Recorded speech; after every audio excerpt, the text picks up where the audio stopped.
नमस्कार. सिटीच्या बातमीपत्रात प्रेक्षकांचं मनपूर्वक स्वागत. आज दिनांक 19 डिसेंबर 2021 वार रविवार, तिथी प्रतिपदा, विक्रम संवत 2078 आनंद, शके संवत 1943 पक्ष शुक्ल पक्ष, अमंता महिना मार्गशीर्ष, पूर्णिमांत महिना मार्गशीर्ष, चंद्रराशी मिथुन, सूर्यराशी धनु.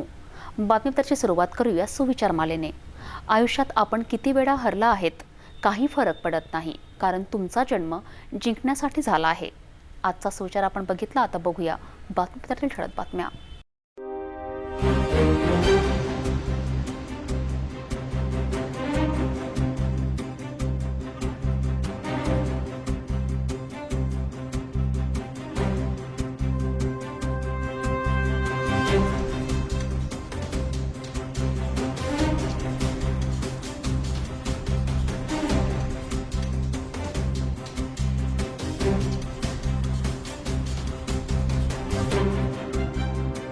आपण ठळक बातम्या बघितल्या. आता घेऊया छोटासा ब्रेक. किचन गृहिणी से जुड़ा एक अटूट हिस्सा, जहां उसे मिले हर एक चीज अपनी सही जगह पर. इसलिए Amba stainless steel kitchen trolley आपको लगने वाली साइज अनुसार, आपके किचन के अनुसार, बिल्कुल आपकी इच्छा अनुसार उच्चतम क्वालिटी के किचन ट्रॉलीज मैन्युफैक्चरिंग से सीधे आप तक, यानी 100% वाजिब दाम, ना देखभाल की जरूरत, ना जंग लगने की परेशानी, आसानी से वॉश करने हेतु उत्कृष्ट कैरियर सिस्टम, साथ ही स्टेनलेस स्टील जीना रेलिंग, डेकोरेटिव ग्रिल एवं गेट भी हम बना कर देते हैं. Amba stainless steel kitchen trolley, Dastur Nagar Chowk के पास, MIDC रोड, अमरावती, महाराष्ट्र.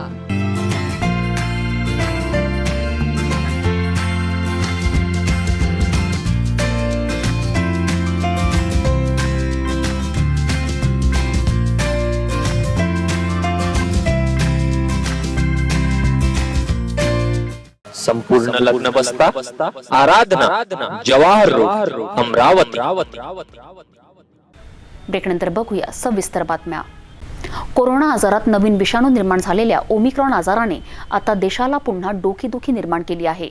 देशात आता ओमिक्रॉन आजाराच्या संक्रमितांची संख्या 113 पर्यंत पोहोचली आहे. त्यातही महाराष्ट्र राज्यात आघाडीवर आहे. आता महाराष्ट्रात आज पुन्हा नवीन 8 संक्रमित रुग्ण आढळून आल्याने आरोग्य मंत्रालय जागे झाले आहेत. आता मुख्यमंत्री उद्धव ठाकरे कोणती नवीन नियमावली तयार करतील याकडे सर्वांचे लक्ष लागले आहे.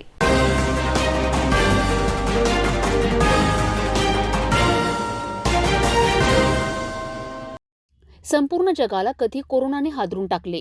याच कोरोनाने सर्व देशातील आर्थिक व्यवस्थाही कोलमडली. सतत 2 वर्ष सर्व व्यवस्थासह नागरिक सुद्धा कोरोनाच्या दहशतीत जगली. आता मात्र सर्वच देशातील कोरोनाच्या आकड्यात कमालीची घसरण आढळून आल्याने सर्वच व्यवस्था पूर्वपदावर आली. नागरिकांनी दिलेले सहकार्य आणि सर्व प्रशासकीय यंत्रणेने केलेल्या कार्यामुळेच हे शक्य झाले. परंतु आताही कोरोना संपलेला नाही. कोरोनातीलच एक प्रकार असलेला नव्या ओमिक्रॉन विषाणूने जगात जन्म घेतला. हा सुद्धा संक्रमित असल्याने तो एकापासून दुसऱ्यांपर्यंत अति झपाट्याने प्रसार होतो. 1 महिन्यातच पूर्वी पाश्चिमात्य देशात ओमिक्रॉनचा रुग्ण आढळून आला. आता मात्र एका महिन्यातच भारतात झपाट्याने संशयित रुग्ण आढळून येत आहे. आता भारतातील ओमिक्रॉनची संख्या 113 पर्यंत पोहोचली आहे. त्यातही पुन्हा देशात याच ओमिक्रॉन रुग्णात महाराष्ट्र अव्वल आहे. महाराष्ट्रात आज पुन्हा नवीन 8 ओमिक्रॉनचे रुग्ण आढळून आल्याने राज्य सरकार सतर्क झाले आहे. आता महाराष्ट्रातील याच आजाराची तब्बल 40 रुग्णसंख्या झाल्याने मुख्यमंत्री उद्धव ठाकरे आता कोणत्या नियमावली लागू करतील, महाराष्ट्रातील जनतेला कोणते आव्हान करतील याकडे सर्वांचे लक्ष लागले आहे. दर्शकांनो, आपल्याला वाटत असेल आता कोरोना संपला आहे, मात्र हे खोटे आहे. अद्यापपर्यंत कोरोना संपलेला नाही. आजच मुंबईच्या एका खासगी शाळेतील तब्बल 16 विद्यार्थी कोरोना पॉझिटिव्ह आढळून आले आहेत. याच घटनेने सर्व शिक्षण विभागात एकच खळबळ उडाली आहे. मात्र अमरावती जिल्ह्यात अद्यापपर्यंत एकही शाळेतील विद्यार्थी पॉझिटिव्ह आढळून आला नाही. त्रिसूत्री नियमांचे पालन शाळेत होत असताना असे संकट अद्यापपर्यंत आले नाही. मात्र आपण त्रिसूत्री नियमांचे खरंच पालन करा.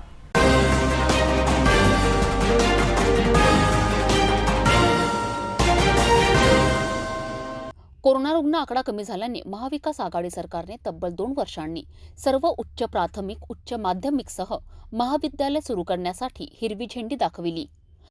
त्यामुळे आता महाराष्ट्रातील सर्वच जिल्ह्यात विद्यार्थी आनंदाने ऑफलाईन अभ्यास करीत आहेत. शासनाच्या त्रिसूत्री नियमांचे सर्व शाळा व्यवस्थापक मंडळ शिक्षक काळजी घेताना दिसून येत आहे. मात्र राज्याची राजधानी मुंबई येथून एक खळबळजनक माहिती समोर आली आहे. मुंबईच्या एका खासगी शाळेतील तब्बल 16 शाळकरी विद्यार्थीच कोरोनाबाधित झाले आहेत. परदेशातून आलेल्या नागरिकांच्या संपर्कात एक विद्यार्थी आल्याने त्याने शाळेत प्रवेश घेतल्यावर त्याचा इतर विद्यार्थ्यांसोबत संपर्क आल्याने इतर विद्यार्थी सुद्धा कोरोनाबाधित झालेत.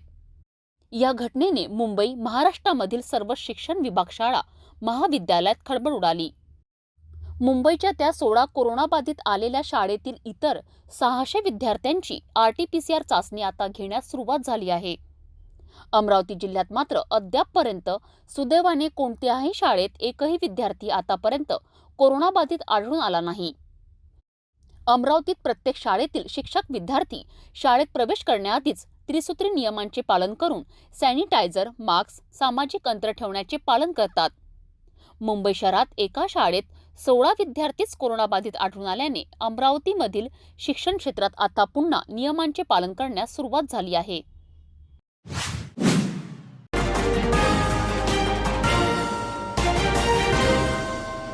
आगामी काही दिवसातच सर्वत्र नाताळ उत्सव साजरा करण्यात येणार आहे. या उत्सवाला शहरात ठिकठिकाणी अनेक साहित्यांची दुकाने थाटली आहे. अशातच ज्ञानमाता होली क्रॉस शाळेजवळ असलेल्या डॉक्टर बारब्दे हॉस्पिटल समोरील फुटपाथावर 2 अतिक्रमित साहित्यांची काही दिवसांकरिता दुकाने थाटली. यात 2 कुटुंब लहान मुलांसोबत येथेच राहून नाताळ उत्सवाकरिता सांता क्लॉज टोपी, फुगे, खेळणीचे दुकाने लावण्यात आले. मात्र याच 2 कुटुंबातील किरकोळ वादातून तिघांनी दगड व चाकूने हल्ला करून युवकाची हत्या करण्यात आली. वर्षाच्या अखेरीस मात्र पुन्हा एका हत्येची घटना शनिवारच्या रात्री घडली आहे. यामध्ये विशिष्ट समुदायातील किमान 3 जणांनी एका 32 वर्षीय युवकाची किरकोळ वादातून हत्या केली. दसरा मैदान झोपडपट्टीत राहणारा 32 वर्षीय अमित शंकर भोसले असे मृतकाचे नाव आहे. तर चेतन उर्फ चुन्नू शिंदे असे आरोपीचे नाव आहे. तर अन्य 2 आरोपी फरार आहेत. मृतक व आरोपी दोघेही नात्याने एकमेकांचे साडू लागतात. 2 दिवसांपासून दोन्ही परिवारांमध्ये जागेच्या कारणावरून वाद सुरू होता. घटनेच्या दिवशी रात्री उशिरा आरोपीने मृतकासोबत चांगल्यापणाने वागून दोघेही सोबत दारू पिलेत. यावेळी अन्य 2 युवक सुद्धा आरोपीच्या सोबत होते. बघता बघता पुन्हा दोघांमध्ये दुकानाचा वाद उफाळला व आरोपी चेतनने अनिलच्या शरीरावर चाकूने सपासप वार केलेत. तर अन्य दोघांनी त्यांच्यावर दगडाने हल्ला केला. तिघेही वार करून फरार झालेत. अनिल रक्ताच्या थारोळ्यात खाली पडून त्याचा जागीच मृत्यू झाला.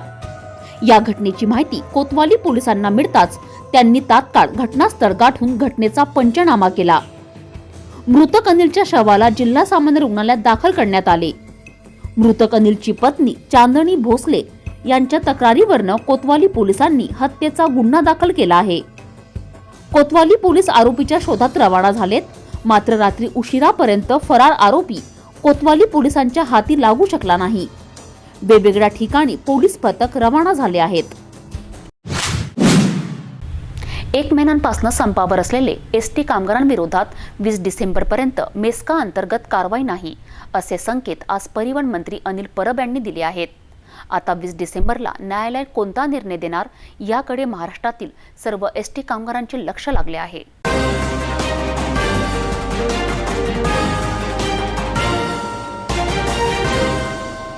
एकच मागणी, राज्य शासनात एसटी विभागाचे विलिनीकरण करा. याकरिता महाराष्ट्रातील लाखोच्या जवळपास कामगारांनी संप पुकारला आहे. या संपाला आता 1 महिन्याचा अवधी ओलांडला आहे. तरी मात्र अद्यापपर्यंत यावर राज्य सरकार तोडगा काढण्यास अपयशी ठरलं आहे. हे प्रकरण न्यायप्रविष्ट असल्याने आता यावर 20 डिसेंबरला न्यायालय निर्णय देणार असल्याने त्या निर्णयाकडे सर्व एसटी कामगारांचे लक्ष लागले आहे. यातच आता 20 डिसेंबरचा न्यायालयाचा निर्णय येईपर्यंत असे संकेत परिवहन मंत्री अनिल परब यांनी दिल्याने 20 डिसेंबरपर्यंत कोणत्याही एसटी कामगार विरोधात मेस्को कारवाई होणार नाही. अमरावती जिल्ह्यातील काही बसस्थानकातून 1-2 एसटी सुरू झाली आहे. अद्यापही लांब पल्ल्याकडे जाणाऱ्या सर्व एसटी बंद असल्याने प्रवाशांना आता त्रास सहन होत आहे. एसटी कामगारांचा संप मागे घेण्यात यावा, अन्यथा कारवाई म्हणून अनेक कामगारांना निलंबित सुद्धा करण्यात आले. यातच 1 महिन्याचा संप सुरू असल्याने अद्याप तोडगा न निघू शकल्याने आर्थिक संकटाचा सामना करताना त्रासाने अनेक कामगारांनी आत्महत्या करण्याचा प्रयत्न केला, तर नैराश्याने अनेक कामगारांनी हृदयविकाराच्या झटक्याने मृत्यूसुद्धा झाला. महाराष्ट्रातील सर्वात जास्त संप सुरू असणारं महामंडळ म्हणजेच आता एसटी महामंडळ कामगारांचे सुरू आहे. आता नेमकं 20 डिसेंबरला न्यायालय यावर कोणता निर्णय देतील हे आता पाहावं लागणार आहे. दिगंबरा दिगंबरा श्रीपाद वल्लभ दिगंबराचे जयघोष करीत अमरावती शहरातील दत्त मंदिरात दत्तात्रेयाचे दर्शन भाविक भक्तांनी घेतले. अमरावतीमधील अंबागेटच्या आत श्री स्वामी समर्थ वाडा, एकमुखी दत्त मंदिर व आनंदनगर येथील दत्त मंदिर येथे भाविक भक्तांनी दत्तात्रेयाला प्रार्थना करून कोरोना महामारी संकटाचे सावट पूर्णतः नष्ट करावे, तसेच संपूर्ण जगात सुख शांती व सर्वांचेच आरोग्य चांगले ठेवा असे साकडे घालत भगवान दत्तात्रेयाला प्रार्थना करत दत्त जयंती शहरात उत्साहात साजरी करण्यात आली.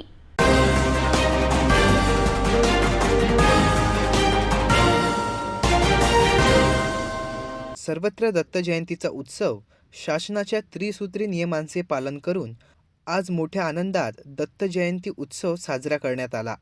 यासोबतच अमरावती शहरात सुद्धा अंबागेट परिसरातील एकमुखी दत्त मंदिरात त्रिसूत्री नियमांचे पालन करून पारायणासह पूजा अर्चना करण्यात आली. भाविकांनी मनोभावे पूजा अर्चना केली. बुधवारा येथील श्री स्वामी समर्थ वाडा या ठिकाणी सुद्धा पालखी काढून परिसरातून भ्रमण करण्यात आलं. या पालखीचे देखील अनेक भाविकांनी दर्शन घेतले. दिगंबरा दिगंबरा श्रीपाद वल्लभ दिगंबरा या नामाचा सर्वत्र जयघोष ऐकायला आला. तर अमरावती शहरातील दत्त मंदिरमध्ये भाविक भक्तांनी दत्तात्रेयाचे दर्शन घेऊन देवापुढे करोना संकट टाळण्याकरिता साकडे घालण्यात आले. स्वतःच्या परिवारासह सर्व जनतेचे आरोग्य निरोगी राहावे अशी मनोकामना या ठिकाणी करण्यात आली. आपणा सर्वांना सुद्धा सिटी न्यूज परिवारातर्फे दत्त जयंतीच्या मंगलमय शुभेच्छा.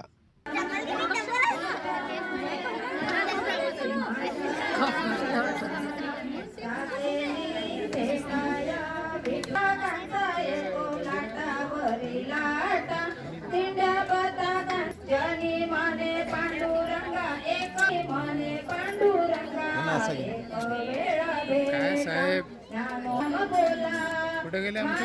आहे ना घरी आमचे सकाळी आला होता. आणि आता बातमीच्या याच्यात आलो, आपलं लवकर घ्यायचं. वाटलंच मला.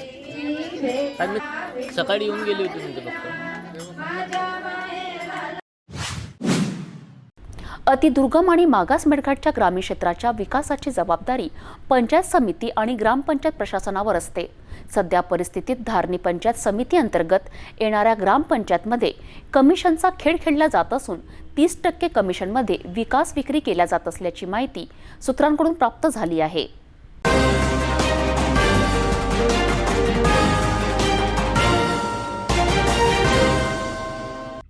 धारणी पंचायत समिती अंतर्गत येणाऱ्या ग्रामपंचायतमध्ये कमिशनचा खेळ खेळला जात असून 30% कमिशनमध्ये विकास विक्री केल्या जात असल्याची माहिती गुप्त सूत्रांकडून प्राप्त झाली आहे. गुप्त सूत्रांकडून मिळालेल्या एका विशेष माहितीनुसार हा 30% कमिशन सरपंच, ग्रामसचिव आणि काही टक्के कमिशन पंचायत समितीलाही सुद्धा पोहोचत असल्याची माहिती प्राप्त झाली आहे. आता अशा परिस्थितीमध्ये 1 लाख रुपयाचे काम 30% कमिशन दिल्यानंतर 70,000 मध्येच करावे लागते, ज्यामध्ये कंत्राटदार पैसे वाचविण्याच्या प्रयत्नात असतो आणि तो हे काम फक्त 50,000 करण्याचा प्रयत्न करतो. म्हणजे सरळ 50% निधी कमी होऊन विकासाचा सत्यानाश होतो. धारणी पंचायत समितीमध्ये सध्या परिस्थितीमध्ये 15 वित्त आयोगाचा निधी खाली युद्धस्तरावर विकास कामे केली जात असून यामध्ये बोगस व छोलाछाप कंत्राटदार सहभागी झाले आहेत. भविष्यामध्ये विकासाचा सत्यानाश मेळघाटात होणार हे मात्र नक्की.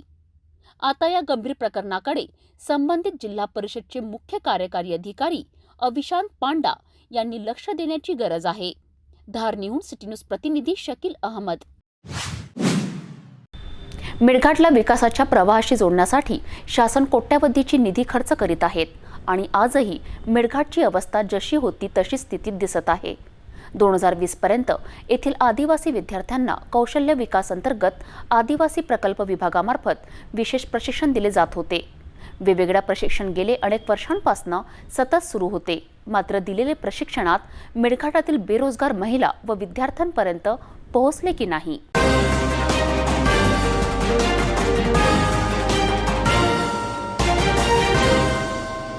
2020 पर्यंत मेळघाट येथील आदिवासी विद्यार्थ्यांना कौशल्य विकास अंतर्गत आदिवासी प्रकल्प विभागामार्फत विशेष प्रशिक्षण दिले जात होते.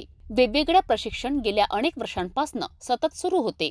मात्र दिलेले प्रशिक्षणात मेळघाटातील बेरोजगार महिला व विद्यार्थ्यांपर्यंत पोहोचले की नाही याचा तपास आजपर्यंत झालेला नाही. कौशल्य विकास केवळ कागदावरच सुरू असल्याची माहिती विश्वसनीय सूत्रांकडून प्राप्त होत आहे.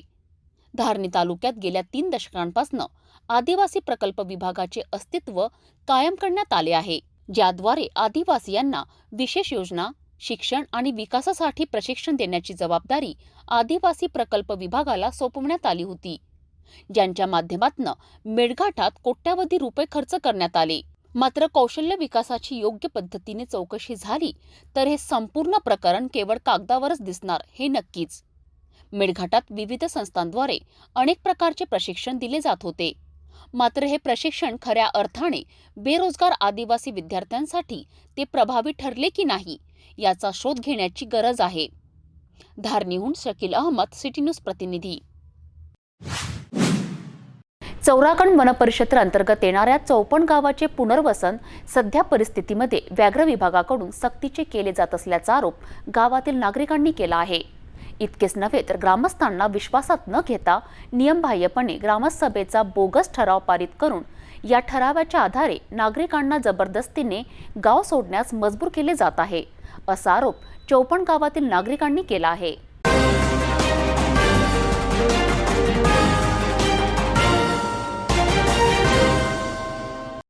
चौराकुंड वनपरिक्षेत्र अंतर्गत येणाऱ्या 54 गावाचे पुनर्वसन सध्या परिस्थितीमध्ये व्याघ्र विभागाकडून सक्तीचे केले जात असल्याचा आरोप गावातील नागरिकांनी केला आहे. इतकेच नव्हे तर ग्रामस्थांना विश्वासात न घेता नियमबाह्यपणे ग्रामसभेचा बोगस ठराव पारित करून या ठरावाच्या आधारे नागरिकांना जबरदस्तीने गाव सोडण्यास मजबूर केले जात आहे, असा आरोप 54 गावातील नागरिकांनी लावला आहे.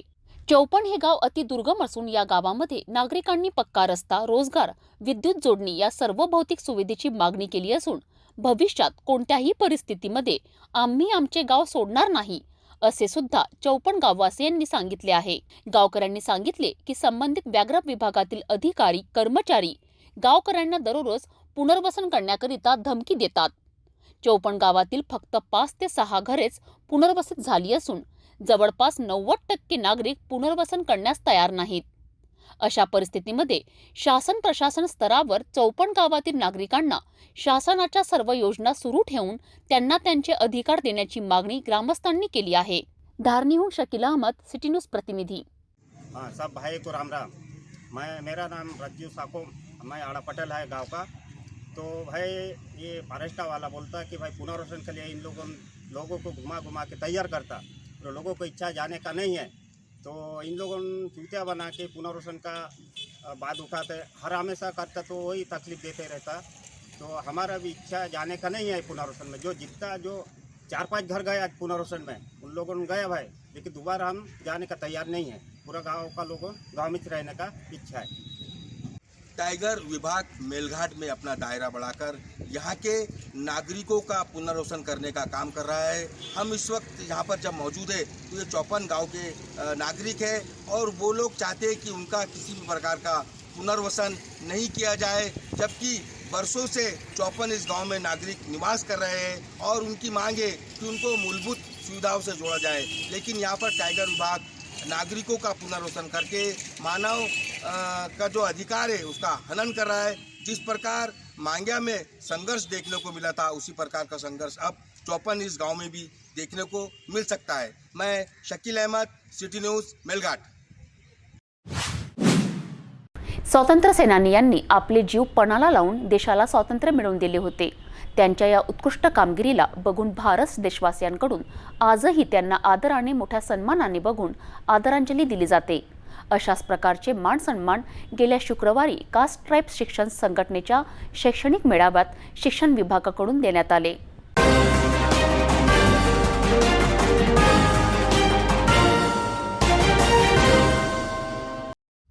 कास्ट्राईप शिक्षक संघटनेच्या शैक्षणिक मेळाव्यात शिक्षण विभागाकडनं कार्यक्रमाची सुरुवात देशाचे दैवत, समाजसुधारक, थोर पुरुष आणि स्वातंत्र्य सेनानी यांच्या प्रतिमेचे पूजन करून करण्यात आली. मात्र धारणी शिक्षण विभागातील काही संकुचित व्यक्तिमत्व असणाऱ्या शिक्षकांकडनं शाळेत असणाऱ्या देवी देवतांपासनं तर थोर पुरुष आणि स्वातंत्र्य सेनानींच्या प्रतिमेला कचऱ्यासारखे ठेवून अपमान आणि विटंबना केल्याचा संतापजनक प्रकार समोर आला होता. एकीकडे शिक्षण विभागातील वरिष्ठ प्रशासन आपल्या उत्कृष्ट चरित्र्याची आणि वर्तनाची ओळख प्रतिमेचे पूजन करून देत आहेत, तर दुसरीकडे काही शिक्षक याच आराध्य देवतांच्या प्रतिमेची विटंबना करून आपले घाणेरडे चरित्र आणि बेजबाबदारीची ओळख करून देत आहेत. या बेजबाबदार आणि घाणेरडी वर्तणूक असणाऱ्या शिक्षकांवर कायदेशीर, दंडात्मक आणि फौजदारी कारवाई करण्याची गरज आहे, तरच त्यांना या थोर पुरुषांचे महत्त्व कळणार. धारणीहून सिटी न्यूज प्रतिनिधी शकील अहमद. ज्या प्रकारे आज आजार हे महारोगाप्रमाणे पसरत आहे, बीपी, शुगर, हृदयविकार यासोबतच त्वचा व संसर्गजन्य आजारांनी मानवी शरीराला आतंकित केले आहे. अशा परिस्थितीत लोकांना संपूर्ण स्वस्थ ठेवणारे उपचार हवे आहेत. लोकांच्या मनातील या भावना लक्षात घेऊन पतंजलीने हे वेलनेस सेंटर उभारून स्वास्थ्य सेवा देण्याचे कार्य हाती घेतले आहे. हे सेंटर आरोग्य आंदोलनाचे काम करेल, ज्यातून मानव निरोगी राहून जीवन व्यतीत करेल, असे प्रतिपादन स्वामी रामदेव यांनी व्यक्त केलेत.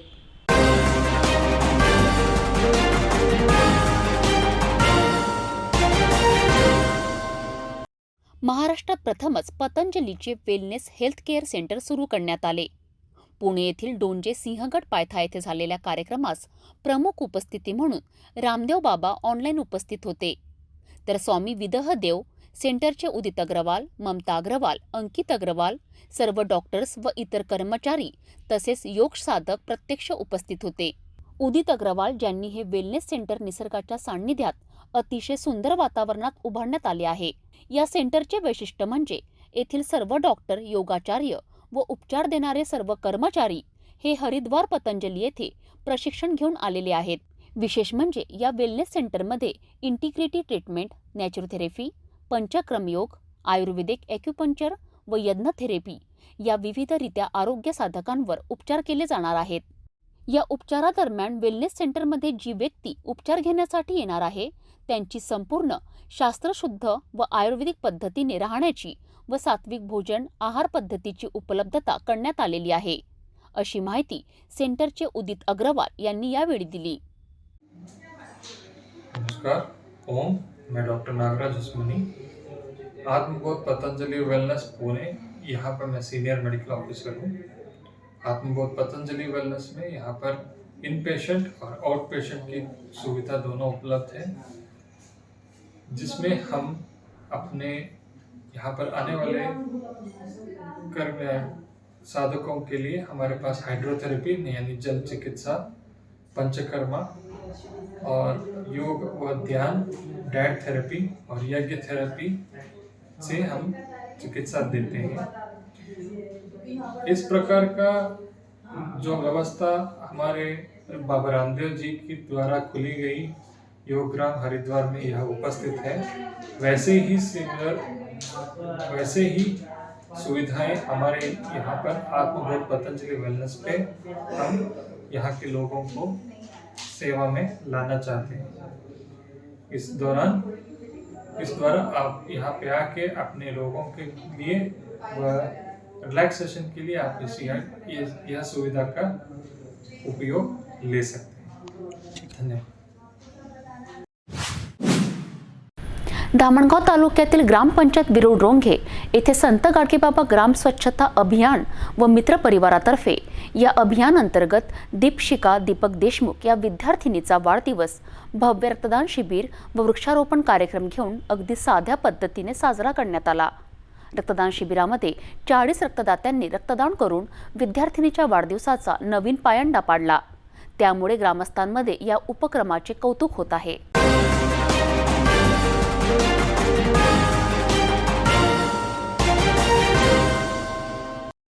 वाढदिवस म्हटला की केक, डीजे, विद्युत रोषणाई व खाण्यापिण्यावर हजारो रुपये खर्ची घालून व पैशाची उधळपट्टी करून अगदी जल्लोषात सर्वसामान्यांपासून तर सेलिब्रिटी, राजकीय नेते वाढदिवस साजरा करताना आपण बघत असतो.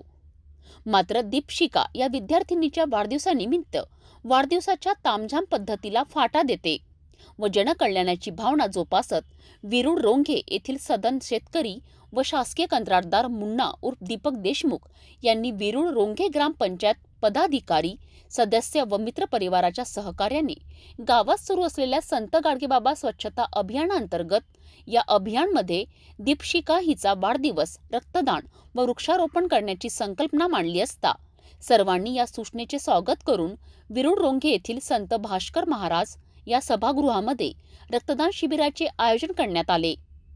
या शिबिराला उत्तम प्रतिसाद देत 40 रक्तदात्यांनी रक्तदान केलेत। त्याचप्रमाणे पर्यावरणाचे भान ठेवून येथील माधवराव वानखडे या विद्यालयामध्ये विविध उपयोगी जातीच्या रोपाचे वृक्षारोपण करण्यात आले। यावेळी मुख्याध्यापकांनी दीपशिका हिला भेटवस्तू देऊन दीपक देशमुख यांचा गौरव करण्यात आलाय।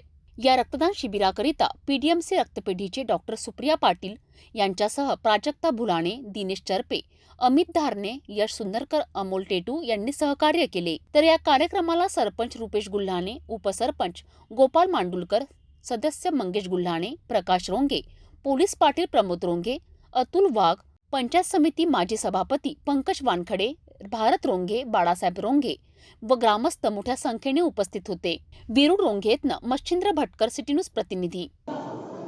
वाढदिवस म्हटला की तामझाम फार मोठा असा उत्सव किंवा हजारो रुपये खर्च करून नागरिक, सेलिब्रिटी किंवा राजकीय नेते साजरा करतात। मात्र विरुड रोंघे येथील शेतकरी व शासकीय कंत्राटदार दीपक देशमुख यांनी आपल्या मुलीचा वाढदिवस येथील ग्राम स्वच्छता अभियानाअंतर्गत येथील एका सभागृहात केलेला आहे आणि त्यानिमित्त यांनी रक्तदान शिबिराचं आयोजन केलं। खरोखर ही कौतुकास्पद बाब आहे आणि नागरिकांनी सुद्धा या कार्यक्रमाचा एक उद्देश समोर ठेवून याच्यात काहीतरी प्रेरणा घ्यावी अशी येथील नागरिकांनी जे प्रतिक्रिया व्यक्त केल्यात त्यांचं असं म्हणणं होतं। कॅमेरा पर्सन मनीष मेश्रामसोबत मी मच्छिंद्र भटकर, सिटी न्यूज, अमरावती। सर्वोच्च न्यायालयाने बुधवारी राज्य सरकारची स्थानिक स्वराज्य संस्थांच्या निवडणुका पुढे ढकलण्याची मागणी फेटाळून लावली आहे।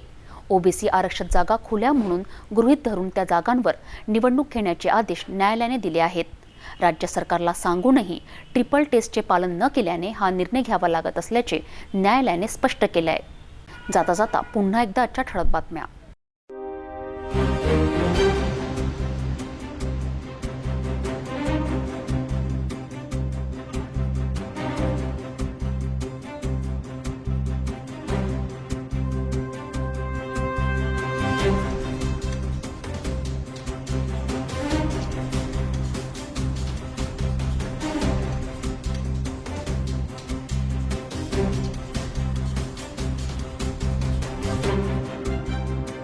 आपण आता सिटी न्यूज चॅनल आपल्या टीव्हीवरही बघू शकता। यामध्ये GTP channel 73, SN channel 98, city cable channel 92 वर। जर आपल्या टीव्हीवर सिटी न्यूज चॅनल दिसत नसेल तर आपण आपल्या केबल ऑपरेटर संपर्क करावे। आपण सिटी न्यूज केबलच्या व्यतिरिक्त यूट्यूब, फेसबुक, इंस्टाग्राम आणि ट्विटरवर बघू शकता। याकरिता सोशल मीडिया अकाउंट सबस्क्राईब करा, फॉलो करा, लाईक करा।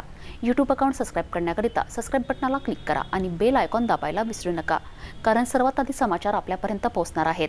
तसेच सिटी न्यूजचे फेसबुक पेज लाईक करा, इंस्टाग्राम आणि ट्विटर हँडल फॉलो करा। आपण व्हॉट्सॲपवर सुद्धा सूचना देऊन न्यूज प्राप्त करू शकता। व्हॉट्सॲप नंबर खाली स्क्रीनवर येत आहे। हे बातमीपत्र वेळेवरच थांबूया। पुन्हा भेटूया नवीन घडामोडींसोबत। आपण बघत राहा फक्त सिटी न्यूज।